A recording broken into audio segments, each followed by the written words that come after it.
Welcome back to Cash and Sass, the podcast where we ditch the shame, talk real numbers, and build bold, bankable wealth without sacrificing who we are.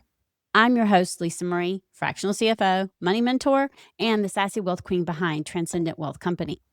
If you are ready to scale with strategy, own your power, and finally feel wealthy in every sense of the word, then guess what? You're in the right place. In this episode, we're pulling back the curtain on what the 7 money pitfalls really represent and why understanding them changes how you relate to money. So let's dive in. Most people think money problems are random: bad timing, unexpected expenses, a slow month, a surprise tax bill, one decision that didn't work out. It always feels situational, like it came out of nowhere, right? But when you've worked with enough creators, business owners, and entrepreneurs like I have, you start to see something different. The stress. The stress is different. The industries are different. The income levels are different. But the patterns are almost identical, y'all, like completely identical. So this is where the 7 money pitfalls came from. They didn't come from theory.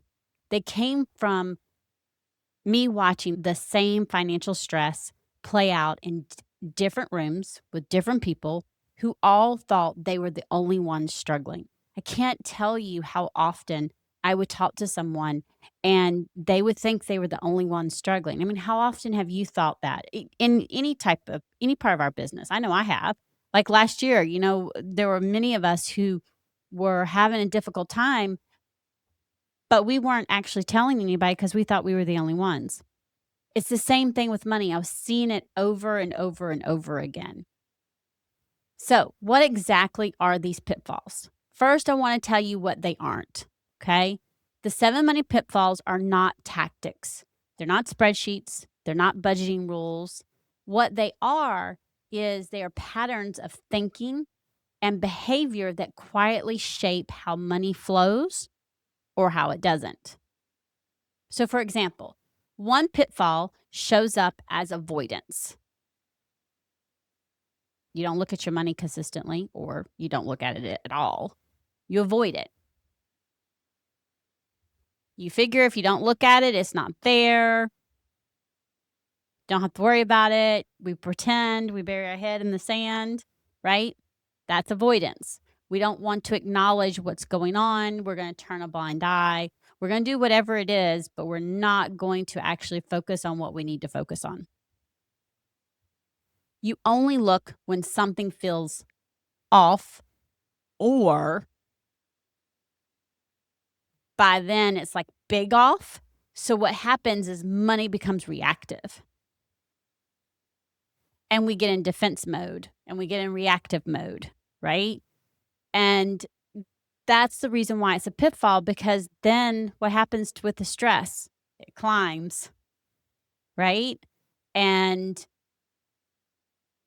it affects all areas of your life, our lives, like every area.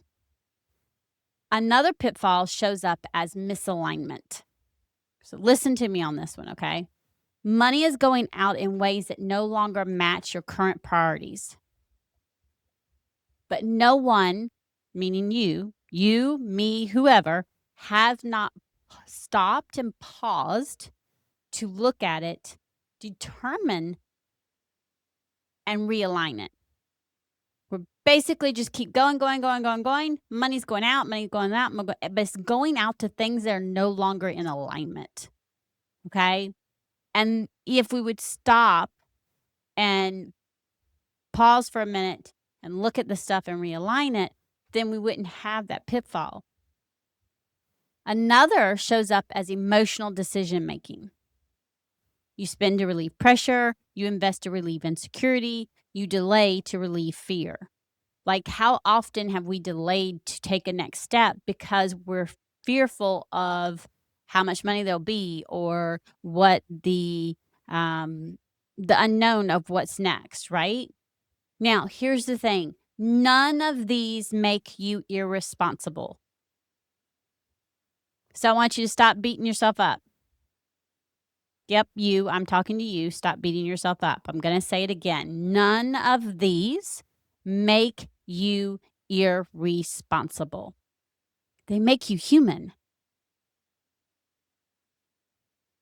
Now, left unchecked, these things can compound. Okay? And this is why naming the pitfalls matters. Okay? Because when you don't have language for what's happening, then everything feels personal. You start saying to yourself, I'm bad with money. I should be further along. Why can't I get this right? Beating yourself up, right? But once you can name a pattern, that shame loses its grip. So instead of what's wrong with me, it becomes, oh, I see what's happening. And then just that shift alone reduces anxiety because now it's not your identity. It's a pattern. And y'all, guess what? Patterns can be changed. How awesome is that? Once we make that shift, it reduces anxiety because that identity now becomes a pattern, and patterns we can control. Patterns can be shifted. They can be changed, right? So let me give you a real scenario that I see really often, okay? A business owner is making consistent revenue. And actually, this is someone that I have worked with, okay? She's making consistent revenue. Nothing dramatic, nothing scary, but they always feel tight. You know the feeling? Like they don't feel like they can excel. They hesitate on investing anything into their business. They won't do anything because they feel like the money will disappear. The money disappears quickly, or they're afraid the money's going to disappear. When we looked closer, when I looked at this with them, it wasn't overspending. It was allocation and confusion. Everything was going into one place and everything was coming out of one place. There was no visibility into what was truly available versus already committed. That's a pitfall. And think about this. She didn't have money set aside for taxes. So because she knew she would owe taxes and she's supposed to have the money, all the money was in the account, she wouldn't touch it. She wouldn't touch any of it. She only did the necessity because she was afraid of not having what was actually needed, right? She was worried it was going to disappear or she was going to touch it and then she was all of a sudden going to need it, okay? That's where that pitfall comes in, is there's no true visibility into what is truly available versus what's already committed. You can see the balance, but it's only in one account. And then your brain goes into overload of, oh, well, if I touch this, then I may not have it for taxes, or I may not have it for this, or I may not have it for the payroll. And so you just don't do anything. You stay stuck. Okay. Now, listen, reason why it's not a pitfall because they failed. Okay. They didn't fail. It's a pitfall because no one ever showed them a better structure. We're taught in school a better way of managing money that's coming in and yearly expenses that we may need to be paying for if we have employees, for workers' comp, or for our liability insurance, or whatever it is, the softwares that we pay yearly for. They don't tell you all that, right? They don't teach you all that. Now, once I showed her a different structure and she was able to see it, relief almost immediately. And it's not because the income changed. It's because clarity. It's because she got clarity. Clarity changed. She was now able to actually see what was truly available versus what had already been committed. So now here's the bigger truth I really want you to understand. The 7 money pitfalls are really about 3 deeper things: awareness, intention, and alignment. When awareness is low, stress is high. When intention is missing, money feels chaotic. When alignment drifts, profit leaks. And when all 3 are strong, guess what? Money starts feeling a lot calmer. Okay? The thing that I want you to take away from this episode is, instead of asking, how do I fix everything? Ask, where am I unclear? Now, clarity becomes that entry point, because you're not trying to fix something that's broke. You're not trying to, quote unquote, fix something you did wrong or what you're saying you did wrong. Instead, you're asking, where am I unclear? So now clarity is becoming the point of the question. Because, see, you don't fix money by attacking it. I'm going to say that again. You do not fix anything going on with money by attacking it. You fix it by understanding it. And most people skip that step because they're trying to move straight into action. I'm guilty. I've done it. I will hold my hand up and admit to you, I've done it. I am guilty of also skipping that step.